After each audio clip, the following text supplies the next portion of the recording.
I said earlier, we're going to kind of put some statistics out there.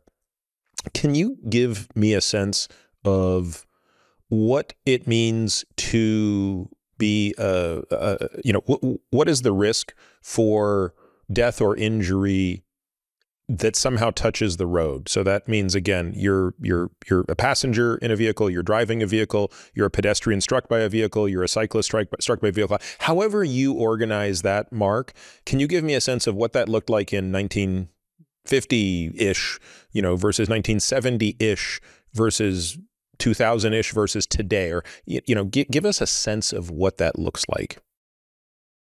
Let's start with the final numbers from 2021, which is the last year we actually have complete data. 42,929 people lost their lives on our roadways. And you were just saying, it says drivers. Gee, say that again. How big? 42,929 people in 2020. That is 118 people every single day. And good for you. It's like, give me that number again. This is what I was telling you. It's like, you should know the exact number because those are people, individuals. We can't bring them back. That's 118 every day. And a lot of times people often, it's like, so how come I don't hear more about this? Or why aren't we, like the pandemic meant it was all hands on deck. Let's go get this. Like, how can we put up with this? When you think about it, these happen geographically separated. So these are happening all over the country. Right? And very often it could be an individual in one of those vehicles. So it may affect your family or your community, but very often most of these go, unreported in the general media or visibility for our society. 118 lives every single day. Just to put it in context, along with that, we have about 2.5 million injuries, which are everything from slight to very serious life-changing injuries. And those are in the context of 6+ million crashes every single year. And I won't go into this in any depth, but just to put it on a global scale, it's about 1.4 million people globally every year. And that's about 3,700 people every single day. But we're going to focus just on the United States. And I think your question is really important because we know over the years, things have come down, very significantly with all kinds of different things I'm sure that we're going to talk about. But it used to be like literally 100 years ago in 1923, it used to be about 18.5 deaths per 100 million miles. Now we're down to about 1.5. So we often talk about vehicle miles traveled or VMT, and that's important just because of the number of miles driven and the number of people that are out there doing. There's a lot of different ways to cut this.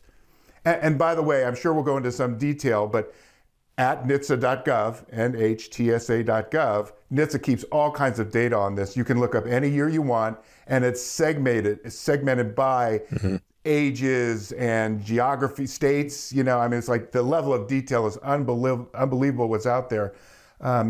I will just comment that for a lot of people, when they look at the data, the reason I cite 21, it's the last year that we have actual final data. So we can talk about what we know from 2023, but those are estimates just done on a quarterly basis. Yeah. Okay.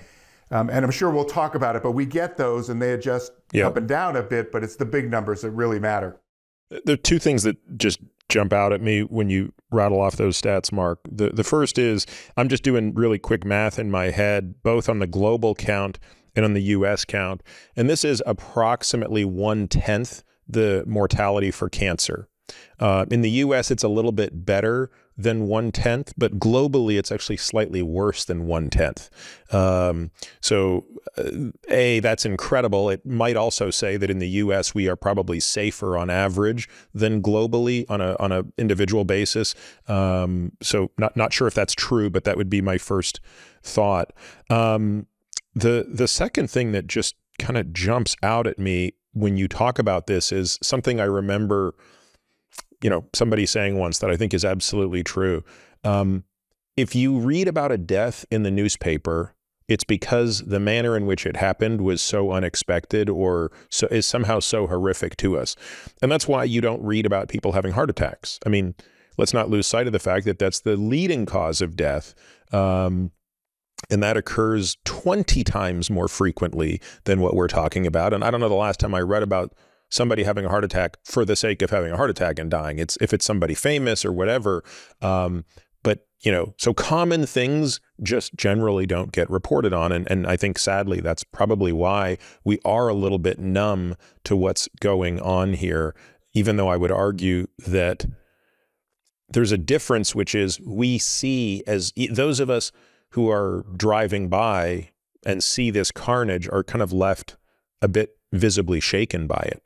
And I find it difficult to get information. I'll give you one example. I live in Texas, and you know, we have big roads out here that are big and fast, and I think a lot of them are not necessarily set up as the safest roads. And there's a particular road near where we live where I believe there's probably a fatal accident on this road 3 or 4 times a year.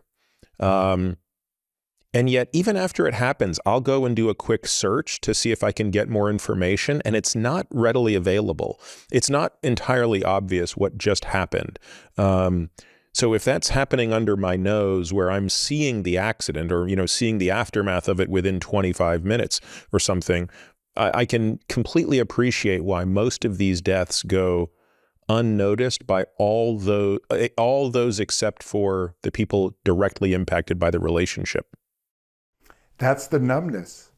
You know, they're off the radar. They're not visible, even locally, to many people. So that's why I often cite NTSB statistics or experiences, because those are usually, you know, not necessarily a mass casualty, but there's usually a lot of people involved. There have to be fatalities, and they're very visible. As you mentioned, very often it's because they're visible to the entire country. You know, and they get invested. It takes a year, 18 months to investigate those, et cetera. But as you're pointing out, if it's not in the local police blotter that it happened, there's almost never follow-up that actually says, oh, by the way, you know, what we reported on last month, here's what actually happened there. Okay. And I just mentioned that because I tell you, from the NTSB, when you investigate these, it's always a chain of events. You know, it's never just one thing. And it takes a while to figure that out. And just to be clear, a lot of that sometimes is just the local resources. You know, I mean, just to be clear, you know, in the last few years, traffic enforcement resources at local police departments have gone down.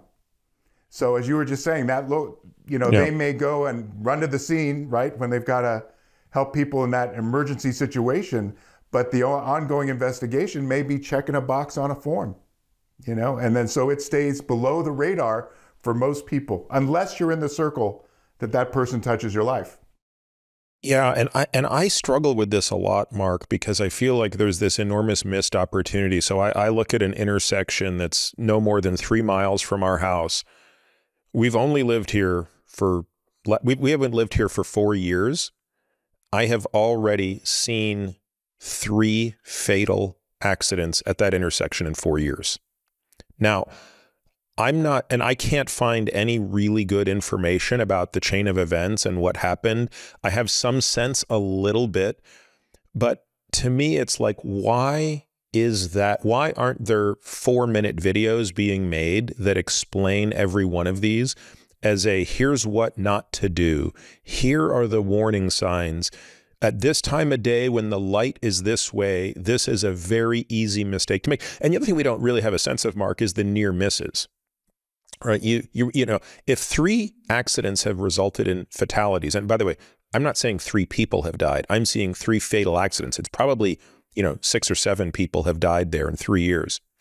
But I mean, you can tell me, Mark, but what would be your guess as to how many accidents have occurred there or near misses occurred there that could have resulted in fatalities? Do you have a sense of how you could even estimate that? You could. And just 2 things about this. One, you're describing in what we call in human factors that sort of safety pyramid. Yeah. Crashes are at the top.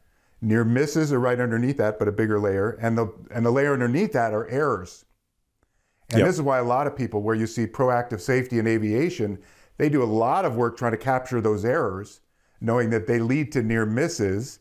And when near misses get more visible, you see the panic in aviation right now because they're seeing more critical near-miss incidents, because those are the precursors to the crashes that occur, right? Yes. And so I think, you know, to your point, so you could calculate that. And I got to tell you, make a list, because out of this conversation, there's some concrete things that either you or I need to pursue.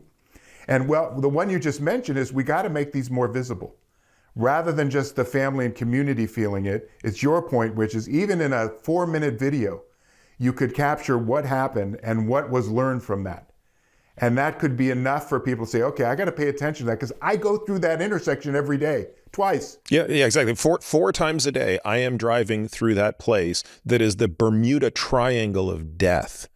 And once a year, there's going to be a death or a series of deaths.